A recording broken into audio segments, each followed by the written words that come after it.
बहुत बहुत धन्यवाद आप लोगों को, अभिनंदन आप लोगों का। भारत के श्रम, रोजगार, युवा कार्यक्रम एवं खेल मंत्री डॉक्टर मांडविया जी,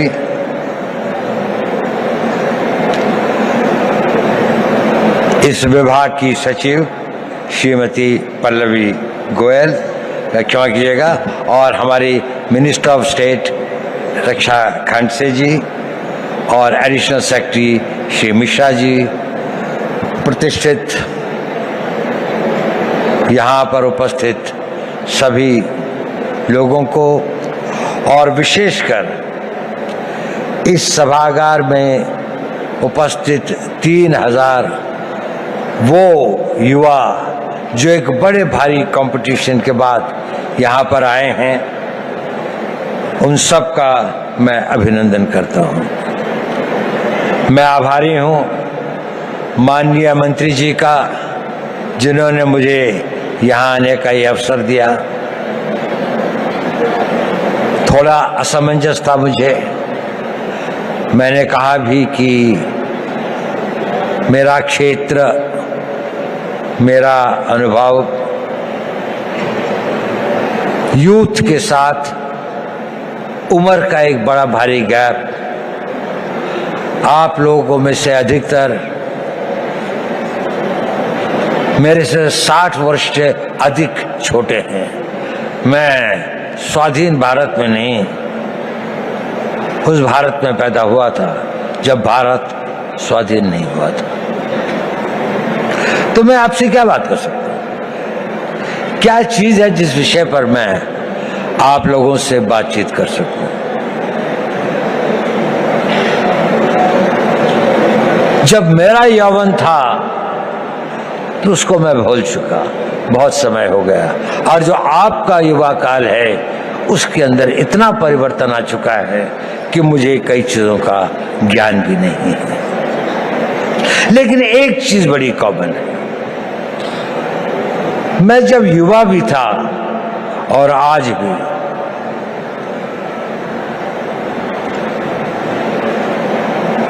एक चीज का मैंने देखा, वो हमेशा आपके साथ चलती है, आपको पता हो या ना हो,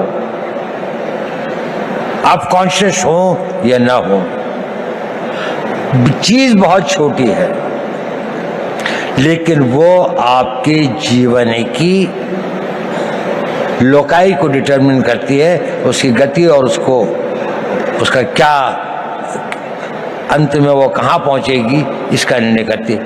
वो होती है आपके निर्णय लेने की क्षमता। आप सभी निर्णय लेते हैं। युवा को अपने रोजमर्रा की जिंदगी में छोटे निर्णय और बड़े निर्णय करने पड़ते हैं, और जैसे जैसे आप बढ़ते जाएंगे, छोटी सी बात से और बड़े बड़े निर्णय आप लोगों को ही लेने पड़ेंगे। भारत तो विकसित होगा ही। भारत जिस गति और जिस रफ्तार पर प्रधानमंत्री मोदी जी इसको ले आए हैं, ये एक ऑटो मोड में भी चलेगा और विकसित हो जाएगा।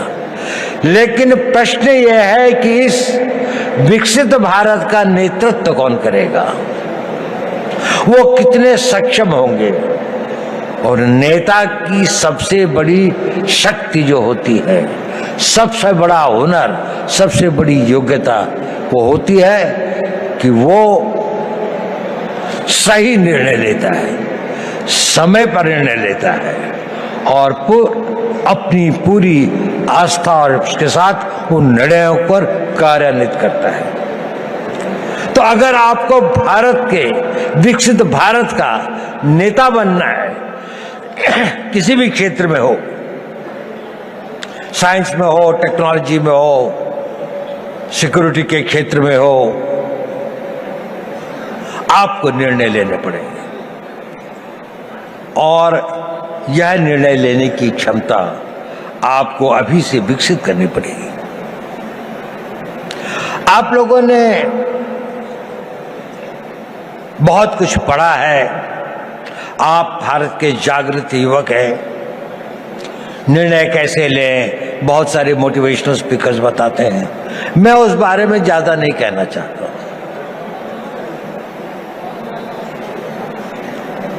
मैं छोटी सी बात कहना चाहता हूं, आप जब निर्णय लें तो आज के लिए नहीं, अपने आने वाले उस भविष्य के लिए निर्णय लें।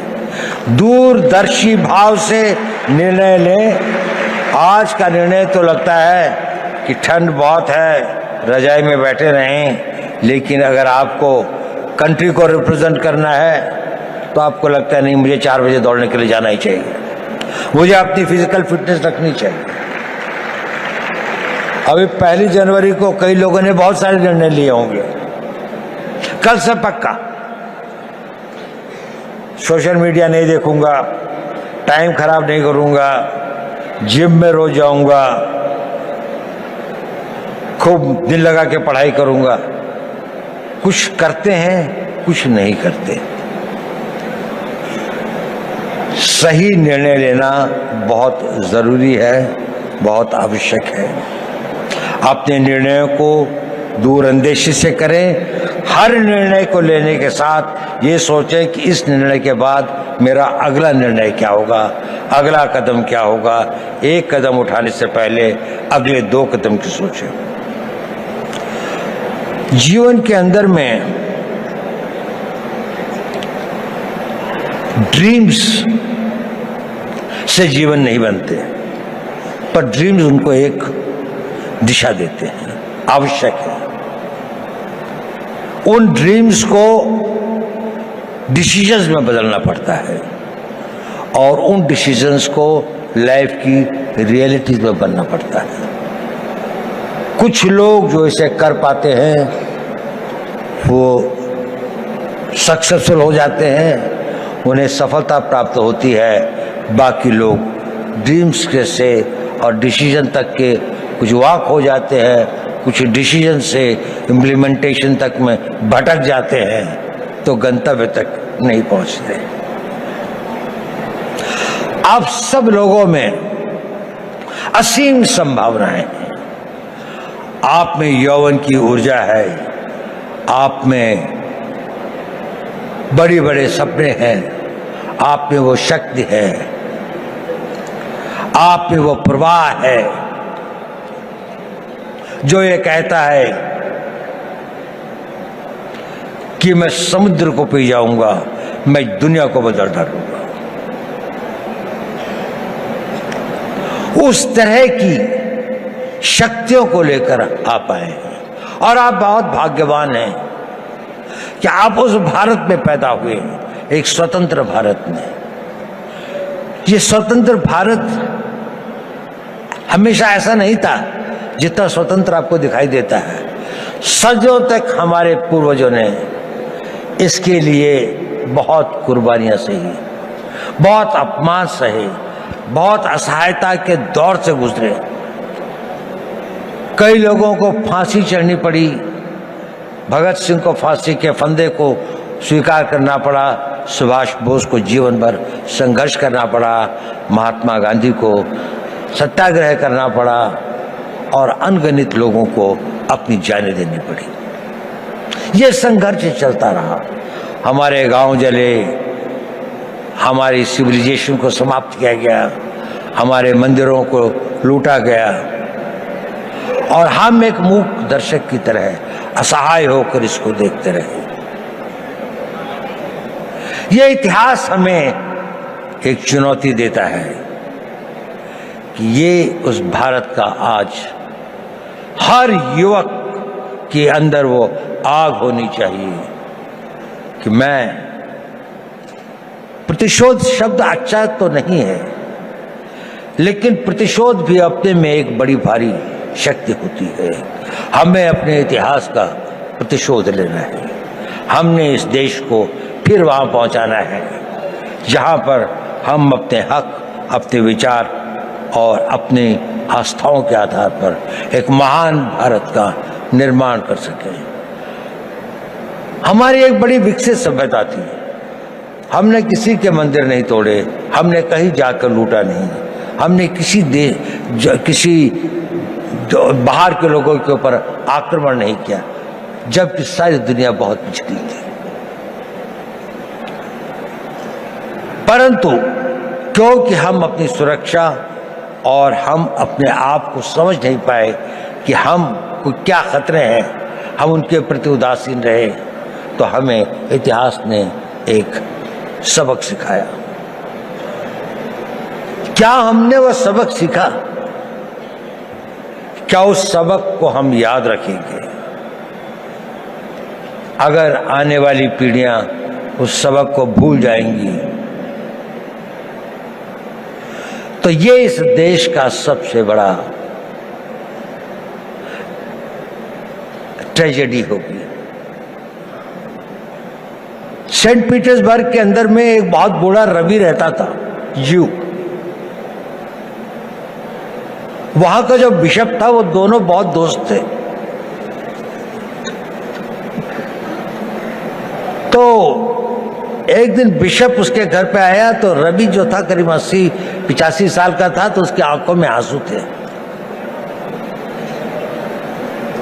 उसने कहा, रवि क्या बात है, आज तुम उदास लग रहे हो? नहीं, उसने कहा, सोच रहा था। उसने कहा, क्या सोच रहे थे? उसने कहा, मैं ये सोच रहा था कि जूस का क्या होगा। उसने कहा, देखो पिछले 2000 सालों से तुम संघर्ष कर रहे हो, 2000 सालों से यात्राएं सह रहे हो, 2000 सालों से तुम्हारे ऊपर इतनी अधिक वो हुई प्रोग्राम थे दुनिया में, क्या तुम्हें इस बात का रोना आ रहा है? उसने कहा, नहीं, मुझे इस बात का रोना नहीं आ रहा। मेरे विचार में यह ख्याल आया कि इन हजारों सालों तक संघर्ष की जिस परंपरा से, जिस आग को जिंदा रखा है, कहीं आने वाली पीढ़ियां इसको भूल तो नहीं जाएंगी, और भूल तो नहीं जाएंगी कि हमें अपने आप को फिर से शक्तिशाली बनाना है, अपनी रक्षा करनी है। ये भाव था, ये बड़ा पावरफुल सेंटिमेंट है, और हमें अपने उस सेंटिमेंट से ही प्रेरित होना चाहिए। कई सारी ऐसी बातें होती हैं हमारे ऊपर, कई सारे इस तरह के आघात होते हैं जिससे हमें लगता है कि अगर हमारे साथ में अन्याय हुआ है, अगर हमारे साथ दुर्व्यवहार हुआ है, हमारे गांव जलाए गए, हमारी मातृशक्ति का अपमानित किया गया, तो इसका हम भी अपने आप को इतना मजबूत करेंगे, हर रूप से, आर्थिक रूप से, रक्षात्मक रूप से, टेक्नोलॉजी के रूप से, हर क्षेत्र में हमें आगे बढ़ना है। तो मैंने ये बताया कि आवश्यक है कि आप जीवन में सही निर्णय लें और निर्णय लेने की शक्ति बढ़ाएं। मैं उस पर ज़्यादा नहीं बोलूँगा क्योंकि आप लोग काफ़ी जागरूक हैं। मैं एक दूसरी बात पे कुछ कहना चाहता हूँ। प्रश्न इस बात का ये जरूरी है कि आप सही निर्णय लें, लेकिन सही निर्णय लेने के बाद भी वो निर्णय पर आदमी चल नहीं पाता। It is important that you take right decisions, but it is more important that you make your decisions right. आपने अगर निर्णय लिया तो आप उसे सही बनाएंगे, और डिसीजंस राइट बनाने में ही कठिनाई होती है, वहीं पर संघर्ष करना पड़ता है।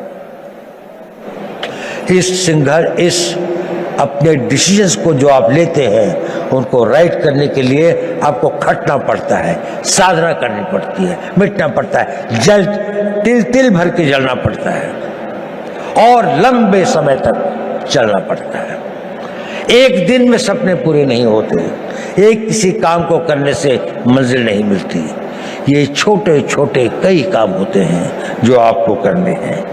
देखिए, मोटिवेशन टेम्पररी होता है, जरूरी है, लेकिन मोटिवेशन कुछ क्षण, कुछ घंटे, कुछ दिन आपके साथ रहता है। आपका डिसिप्लिन इंड्योरिंग होता है, वो आपके साथ रहता है। उस मोटिवेशन को परिवर्तित करना पड़ता है, अपनी लाइफस्टाइल में परिवर्तित करके उसको डिसिप्लिन में लाने में। जब आपके जीवन का वो भाग हो जाता है तो कुछ दिनों में वो आपका आदत हो जाती है और फिर वो परमानेंट हो जाता है। आप सोचते हैं कि मुझे सवेरे 3:30 बजे या 4 बजे उठना चाहिए। पहली बार शायद आप किसी बात से मोटिवेट हुए होंगे कि किसी ने कहा होगा कि आप अगर सवेरे उठते हैं, आप अगर अपना फिजिकल फिटनेस ठीक रखते हैं, आप योगा करते हैं, समय लगता है उसके लिए। आप 9 बजे उठ के नहीं कर सकते। आप अपनी पढ़ाई कर सकते हैं तो 3 दिन तो आपने किया, चौथे दिन आप भूल गए। लेकिन अगर आप में डिसिप्लिन आ जाता है तो फिर ये हो जाए, और अगर वो आपका नेचर बन जाता है तो फिर जीवन भर आप भी करते रहते। तो अपना मोटिवेशंस को अपने डिसिप्लिन में परिवर्तित करें, ये एक इम्पॉर्टेंट टिप है। ये भी बहुत जरूरी है कि जब आप निर्णय लें तो इसमें जो काम करना होता है उसको पोस्टपोन करने की आदत मत डालें। अगर कोई काम करना है तो वो अभी करना है, आज ही करना है। मैं इसको आधे घंटे के लिए नहीं पोस्टपोन करूंगा। अगर आपने उसको पोस्टपोन किया तो ये भी हैबिट फॉर्मिंग होता है, ये आपकी आदत बन जाएगी और आप जीवन में अच्छे कामों को करने की इच्छा तो होगी लेकिन आप उसे पोस्टपोन करते जाएंगे। पोस्टपोन मत करिए। दूसरी बात, कभी कभी किसी कारणों से व्यवधान हो भी जाए तो don't quit. Tenacity is a very important power. आपकी लगन, उस लगन के साथ में लगे रहें, क्विट मत करें, सरेंडर मत करें। कष्ट आएगा, रुकावटें आएंगी, तकलीफें आएंगी, ठहरना होगा तो ठहरेंगे, लेकिन ना अपनी मंजिल छोड़ेंगे ना अपना रास्ता बदलेंगे।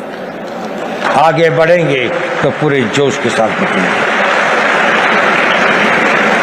और एक बहुत बड़ी बात है कि अपने ऊपर विश्वास मत छोड़ें। स्वामी विवेकानंद जी ने कहा था, पुराना धर्म कहता है नास्तिक वो है जो ईश्वर पर विश्वास नहीं करता।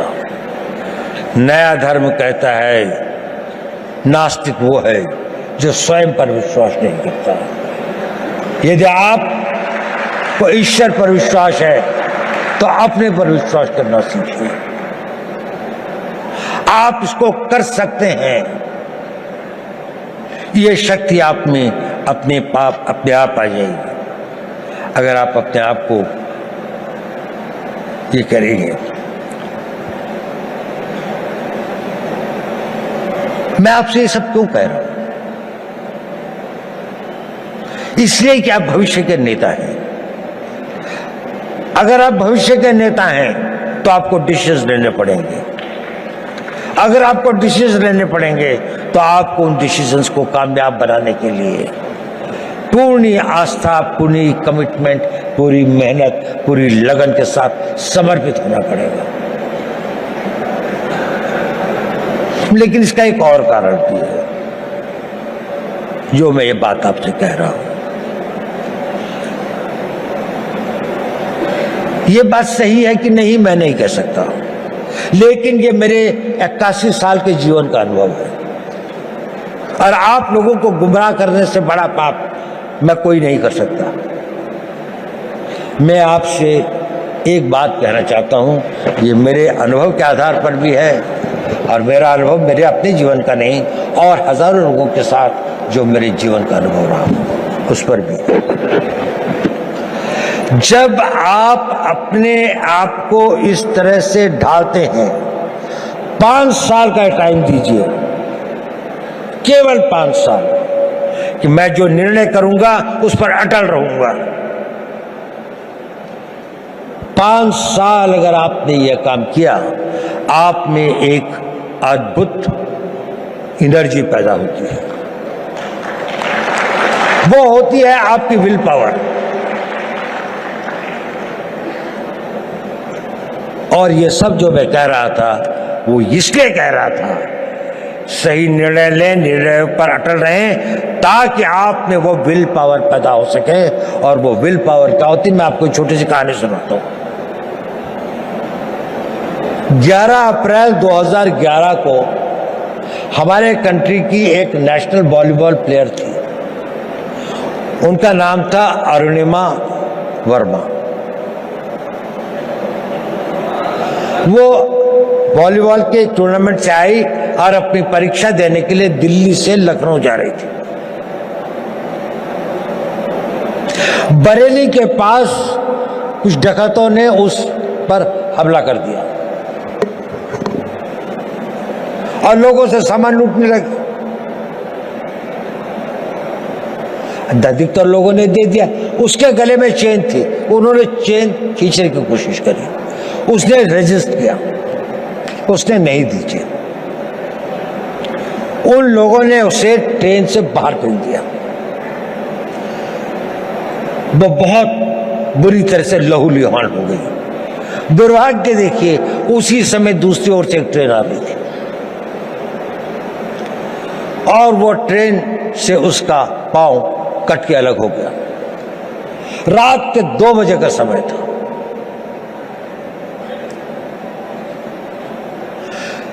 उस पटरी के ऊपर कई बड़े बड़े चूहे थे, वो उसके मांस को खाने लगे।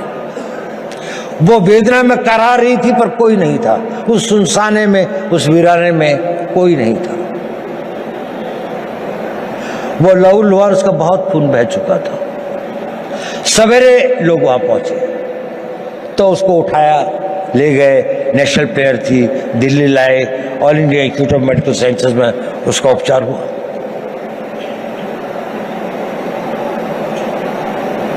और उसकी पूरी टांग काट दी गई, एम्प्यूट करनी पड़ी।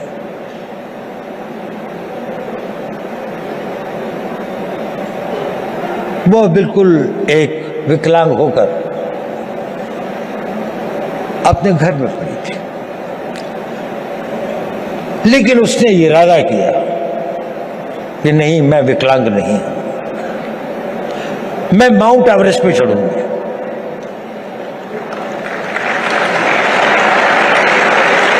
डॉक्टर्स ने कहा कि इस तरह की टांग से तो कोई चढ़ ही नहीं सकता और इसको भी स्टेबलाइज होने में तो कई साल लग जाएंगे। उसने कहा नहीं, मैं तो आज ही से प्रैक्टिस करूंगी।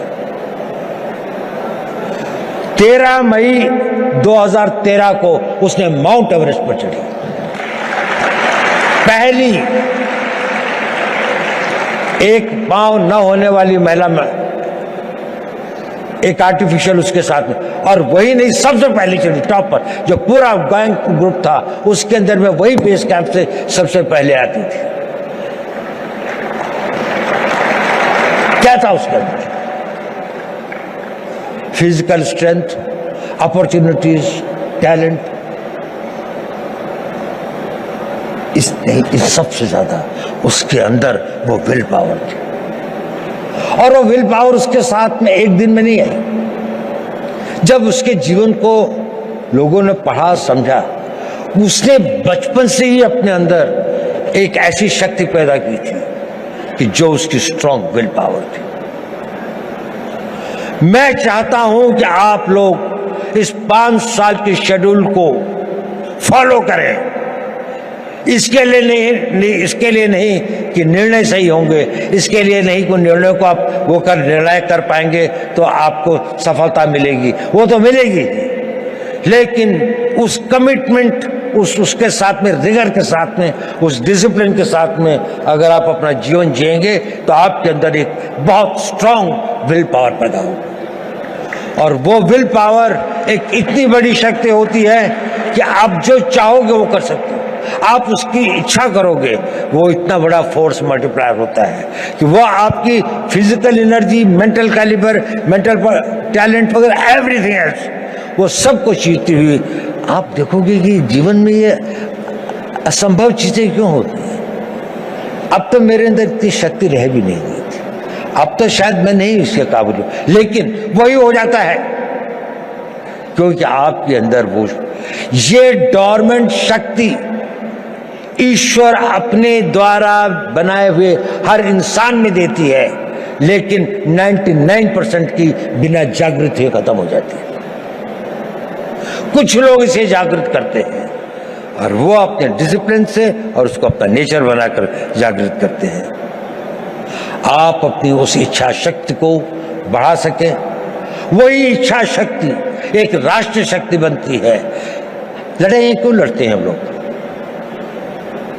कोई हमसे साइकोपैथ थोड़ी हैं कि दुश्मन की लाशें हों, डेड बॉडीज पड़ी हों, कटे हुए कटे हों तो हमें कोई बहुत संतोष या बहुत सुकून मिलता है। इसके लिए नहीं रहती लड़ाई। लड़ाइयाँ लड़ी जाती हैं किसी देश के मनोबल को तोड़ने के लिए, ताकि उसका मनोबल इतना टूट जाए कि वो हमारी इच्छाओं के अनुसार संधि कर सके, हमारी बात को मान सके, जो हम चाहते हैं वो उसे प्राप्त कर सके। जब आप लोगों में इच्छा शक्ति होगी तो राष्ट्र का मनोबल बनेगा। The will of the nation जिसे कहते हैं कि जिसके लिए लड़ाइयाँ लड़ी जाती हैं। आज भी आप देख लें, जितनी भी लड़ाइयाँ हो रही हैं, जितने भी संघर्ष हो रहे हैं, कोई ना कोई कंट्री अपनी बात को दूसरी के ऊपर में थोपना चाहता है, उसके लिए वो शक्ति का प्रयोग कर रहा है। अगर आप इतने शक्तिशाली हैं कि कोई इसको ना कर सके तो आप हमेशा स्वतंत्र रहेंगे। लेकिन अगर आपके पास में सब कुछ है लेकिन वो मनोबल नहीं है तो आपके अस्त्र शस्त्र सब रखे रह जाएंगे, और उसके लिए चाहिए नेतृत्व। आज हम बहुत भाग्यशाली हैं कि देश में ऐसा नेतृत्व है, एक ऐसा नेतृत्व जिसने 10 साल में देश को कहां से कहां पहुंचाकर एक ऑटो बोर्ड में ले आए हैं। उनकी कमिटमेंट, उनकी मेहनत, उनकी टोटल डेडिकेशन हम सब के लिए एक आदर्श है। देखिए, नेपोलियन बोनापार्ट एक बड़ा भारी योद्धा था। ये आपके लिए रेलेवेंट है क्योंकि आप लोग नेता हैं कल के, आप लोगों ने नेतृत्व करना है। कोई आर्मी का जनरल बनेगा, कोई इंटेलिजेंस का चीफ बनेगा, कोई बहुत बड़ा डॉक्टर बनेगा, कोई इंजीनियर होगा, कोई बड़ा बड़ा एडमिनिस्ट्रेटर होगा, कोई बहुत अच्छा डिप्लोमेट होगा, कोई राजनीतिक नेता भी होंगे कुछ लोग। नेपोलियन एक बात कहता था, I am not afraid of 1000 lions led by a sheep, but I am afraid of 1000 sheep led by a lion. अगर हम 3000 लॉयन पैदा कर दें, नेपोलियन कहता था मुझे 1000 शेरों की फौज से डर नहीं लगता, अगर उसका नेतृत्व एक भेड़ का बच्चा कर रहा हो। लेकिन अगर भेड़ों की फौज होगी पर अगर भेड़ों की फौज का भी नेतृत्व करने वाला एक शेर होगा तो मुझे उससे बहुत डर लगता है।